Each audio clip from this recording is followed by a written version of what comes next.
Hey guys, today I'm going to be reviewing my trip with efultimatebreak. I went on the Spanish road trip on May 12th of 2022.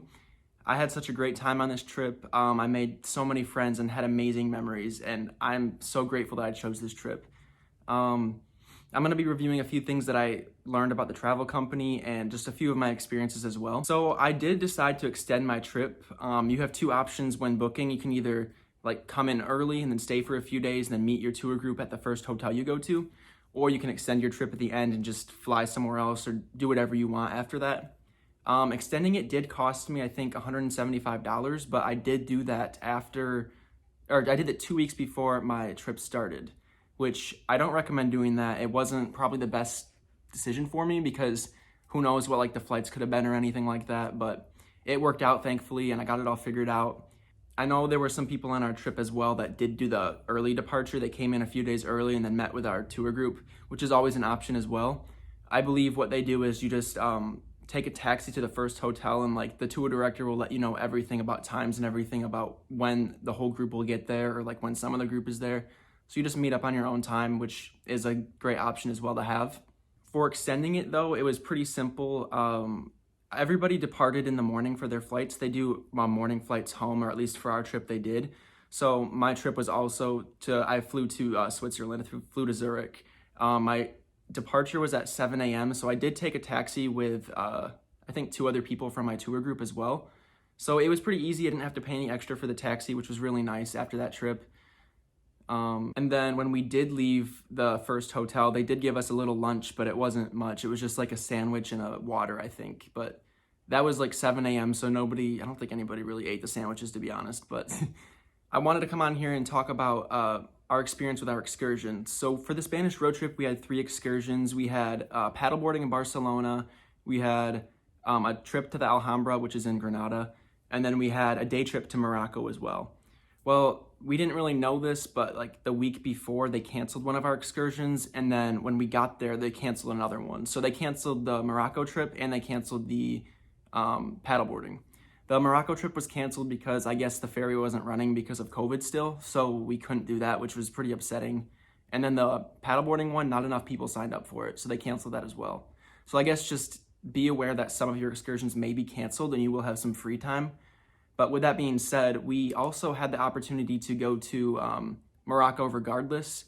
We booked the trip with Viator, which is another travel excursion app that you can use. And I believe everybody from my group besides one person decided to go on that as well. And obviously the tour guide didn't go with us because he didn't want to pay his own money to go, which is pretty reasonable. It wasn't the cheapest, but we took a day trip from Granada to Tangier, Morocco. And we booked it with Viator. They gave us a bus and a tour guide and everything. It was a little sketchy, but it's just nice to know that you can, if one of your excursions does get canceled, you do have the opportunity to rebook it with a different company or even do whatever you want. I know the guy who didn't go with us, he just did some stuff around the city and he could do his own thing, which was pretty cool as well.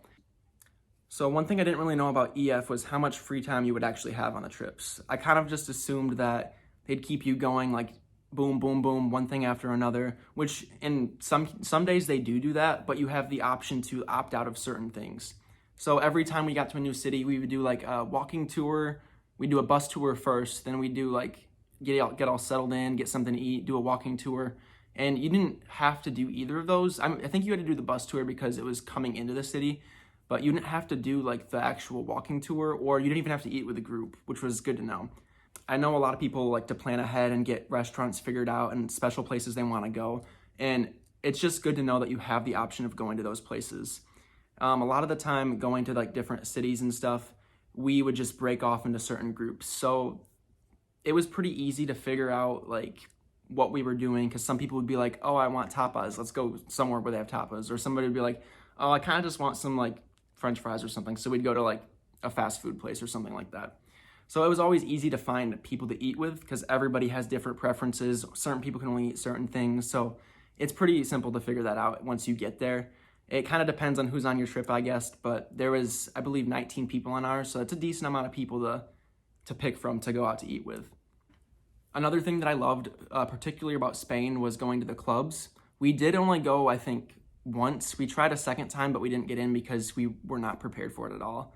But going out was really fun. We, at one point, I think the whole group went to just a little bar or something, and we all just had drinks with our tour director, which is really cool. It was a good way to actually get to know the people on our trip.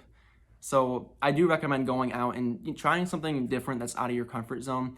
I was a little hesitant coming into the trip just because you only see these people like on Facebook, or I think they have the new EF app now, which you can actually like get in contact with people. But I was just used to seeing profile pictures, so I had no idea what to expect when it came to the people on our trip. But everybody was different in their own way. It was perfect, and I don't have any regrets about choosing it or going on this trip. So there is a lot of different excursions that they do provide you to do with once you actually get to Spain. So we had the EF app, and there was like, I think 4 different signups that we could choose, and you could sign up on any of them depending on what you wanted to do, and they all had the price underneath them. So it was like, one of them was like a flamenco dance, and I think it was like 20 euros maybe. But I chose not to go on that because I made plans with some of the other people on our trip, and I think we went shopping instead. So we had all 4 of them. I don't remember what the other ones were. Not gonna lie, I went on one of them, but I didn't want to go on any of the other ones. We did a party boat in Seville. We just went on the boat. We met the other group, the Ultimate Plus group that was there as well. And we just went on a party boat and danced and drank sangria for about an hour and a half, which was really fun. I really had a good time doing that. Another thing I would like to talk about was what happens if there's like a delay on your flight or anything. Thankfully that didn't happen to me, but I know one girl and one guy had a really late journey there. So I believe I got there early in the morning. I'd say maybe 9 a.m. or 10 a.m. But this girl and the guy, they got there I think at like 5 p.m. So they kind of missed some of the day. Not much of it, I don't think, but we didn't really do much that first day because everyone was so exhausted and jet lagged that we kind of just got back to our first hostel, and then we just stayed there, slept a little bit, and caught up on everything. But yeah, they just showed up a little late. I know there's been some crazy experiences where people show up a day late, but I know if you have the EF insurance that it does help you out a little bit, so that's always good to know.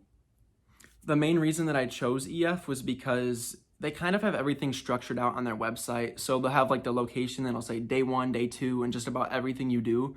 And I didn't really know going into this that they would be as accurate as they are. Like, I mean, it makes sense, but I just didn't think they would be. So like, it was nice to know and nice to have like a scheduled out plan of what we're doing every day and stuff that you can all go to and plan ahead of time for. So that was really cool. Another topic that I have seen a lot of posts about on social media was EF and carry-ons and check bags. So they do give you one checked bag for free that you can put on there when you decide to fly there. I took advantage of this because I did extend my trip. My Spain trip was 10 days, but then I spent 6 other days in Switzerland and Germany, that whole region over there. So for 16 days, I figured, a checked bag, I'll risk it getting lost, and if something happens, I have an extra outfit packed in my carry-on. But I know a lot of people for the shorter trips do say just to bring a carry-on. My personal experience, I would bring a check bag, but I didn't have any issues. So, I mean, it's really nice that EF does include that check bag with your plane ticket, because that was kind of what I worried about ahead of time. I had no idea that they actually did that. Another thing about flights is they don't really pick your seats for you. You can go ahead and like pick them. I think I did it 4 days before I flew out because I didn't know. Nobody ever told me that there was no seats to assign. So I logged on like a few days before and I was like, oh, I got to pick my own. So I got all window seats, thankfully, but do that as early as you can because you will want a window seat or like a comfy seat when you're flying 10 plus hours to Europe. I know there's been a lot of talk about how walking is with big suitcases in Europe. We walked, I think most of the streets there were like cobblestone type, or at least the sidewalks were. So it was kind of rough on the suitcase. It wasn't hard at all. And I know a lot of places have only stairs and no elevators. We did have that issue as well. So I guess I just recommend only packing as much as you can carry. Like if you can't carry a giant suitcase and you have to like lug it up 3 flights of stairs, don't try to do that, I guess. That's my only piece of advice for that. Because you don't want to carry around a giant bag. I know they dropped us off like, I think one of them was like half a mile from our hotel because the cities are so like narrow that you can't always bring a giant bus through there. So they dropped us off in like a public square and then we had to walk half a mile with our giant bags. So don't bring a big bag if you can't carry it that far. I guess that's my best piece of advice for that. I think the only issues I've had with EF was getting in contact with somebody to actually change my trip. So my trip was in May.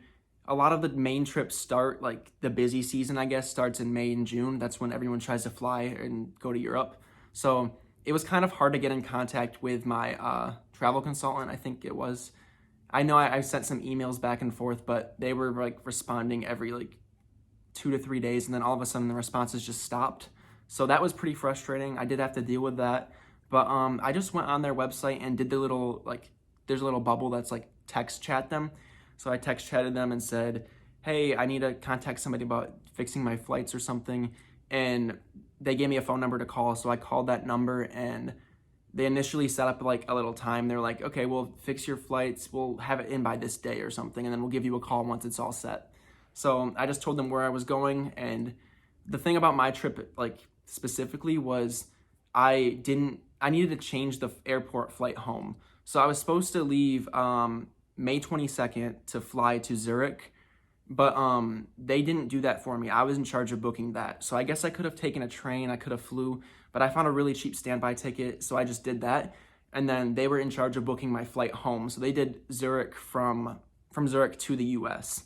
And I recommend definitely doing that flight home instead of the short flight there, because you can get a short flight pretty cheap in Europe depending on where you're going to, but that flight home is going to be pretty expensive. So definitely have them do that and just take care of the in-between logistics on your own, because it's way easier that way. For this EF trip, it was my first time staying in a hostel, so I didn't really know what to expect, honestly. I kind of just was worried about going into that because I didn't know if they were going to put us with random people who were also there or just people from our group as well.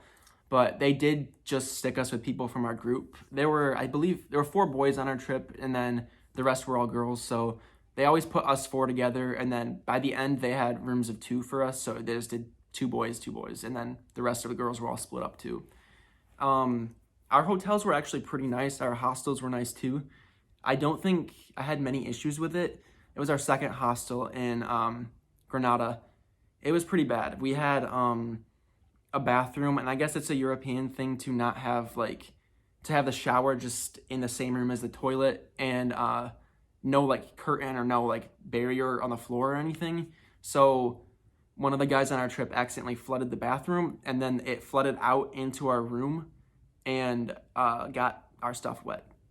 Thankfully, my stuff wasn't on the ground. I had it all in my bed. So if there's a shower like that, put it on your bed just to be safe. That's what I recommend, because I know my other roommates weren't really happy when they came back and found all their stuff on the floor that was soaked. That was something I wasn't really prepared for. They did have a maid come in though and wipe it all up. And I think it was just our shower that was broke too, because it was splashing like all over, and it was not practical at all. But that was the only issue I had with our actual hostels. By the end, we did have our last 2 places we stayed at were hotels. So that was pretty cool. It was a good change. 2 people per room, a bathroom, pretty simple. The thing I like about EF is they do give you the option to do a single room if you want to be by yourself, or if you have like a requested roommate, you can stay with them. I just went on this trip solo, so I obviously didn't have a requested roommate, but if I did, I'd be able to have that double room most likely with my friend. But they can always just switch you up last minute too. I know they did a lot of last minute changes when it came to people staying in certain rooms, just because they do it randomly, and then you can always switch if you talk to your tour director. They're pretty understanding about that. Our actual tour director was named Alejandro, and I 100% recommend him if you do go to Spain, or even if he's just doing a trip in Europe. I believe he's done the Spain, Portugal, Morocco trip as well, and he's doing the Ultimate Earth one right now, which is pretty cool. He was amazing. He always made sure everybody had a good time, and personally, we all connected individually with him in a way that made the trip special.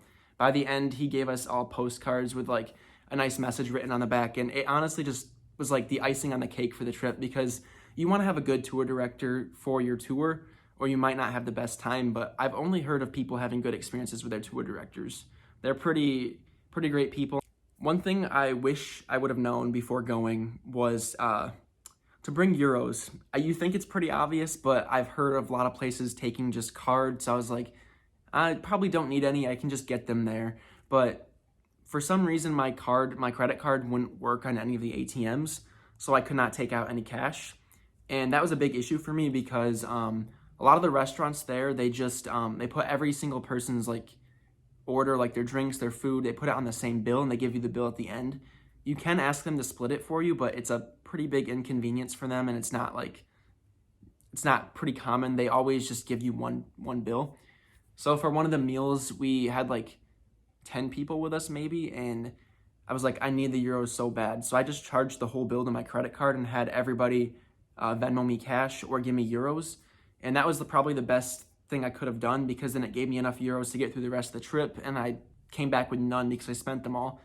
But definitely take out euros. A lot of the walking tours that we go on do come with tour guides that are already paid for, but they do tell us to tip them at the end, maybe 1 or 2 euros.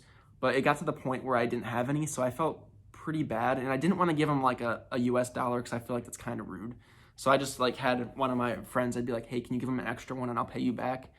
But it was just a pretty big inconvenience on my part. So I do recommend getting euros sent to you from your bank, or if you know your card works, you could always just use an ATM there.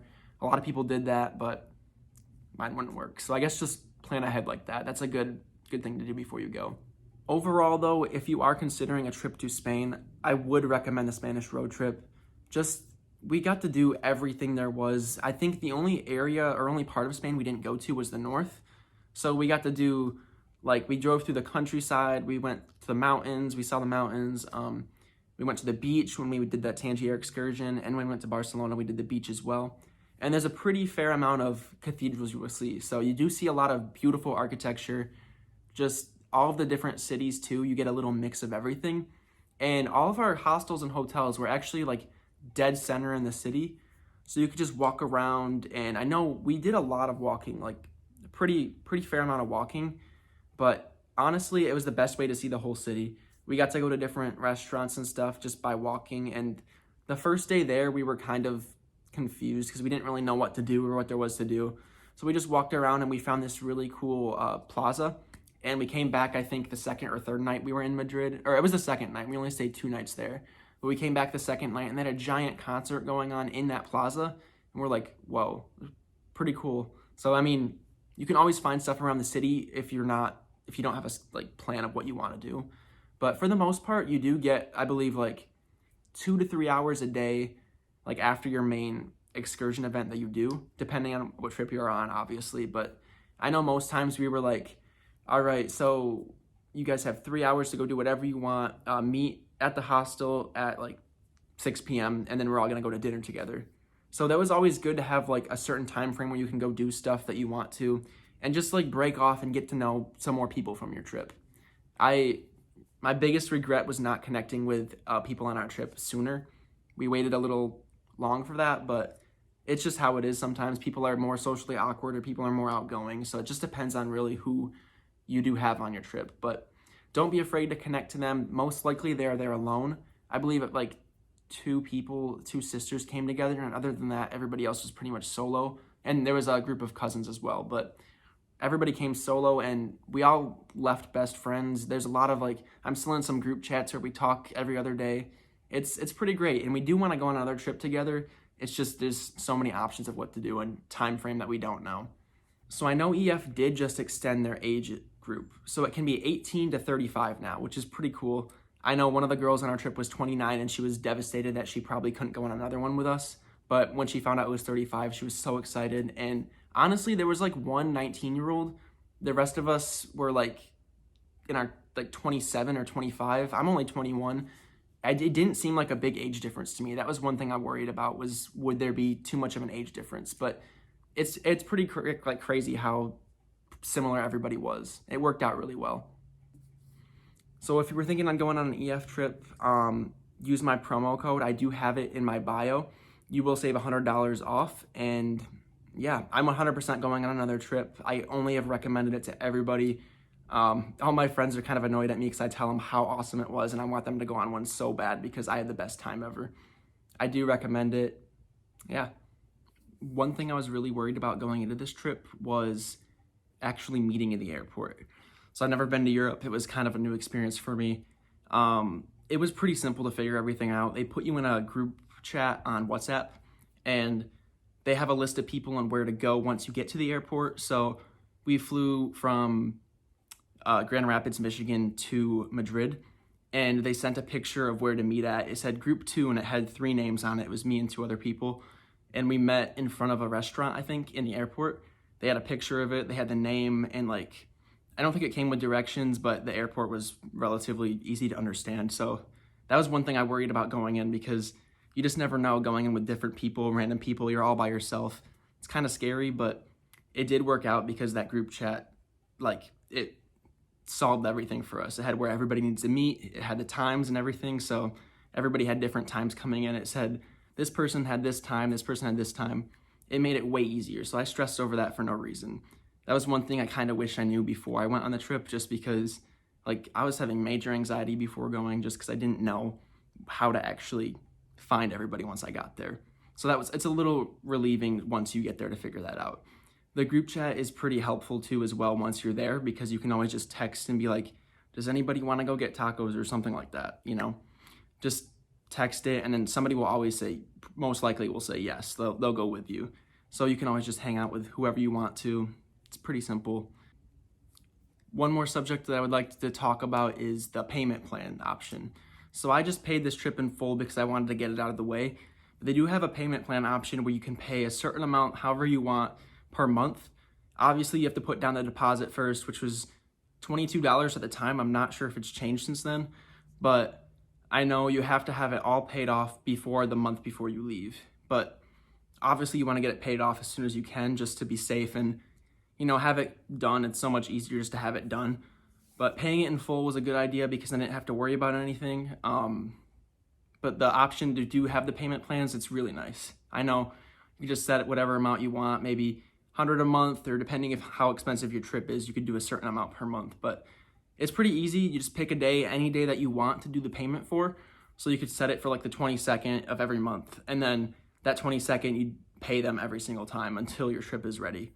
It's a good way to do it if you don't have the cash on you right away, or you could just pay it off in full and have to not worry about it. Thanks for watching. Maybe I'll see you in Greece someday, because I do want to go on the Greece trip really bad. So I'm editing this video a few months later, and I'm realizing that EF actually changed how the codes are applied now, and the only way to actually get it to work for sure is to click the link that, it's my personalized link, it'll be linked down in my bio. And by clicking that link, it'll automatically take the discount off for you once you purchase the trip. And if not, you can always contact me. You can comment in the comment section, or use my email that's attached to the video as well, or any of my social medias, and I will gladly help you try to figure that out. And I will contact EF for you and all that kind of stuff if you have any issues with that. So yeah, just let me know if there's any way I could help you out, and thank you so much for watching the video.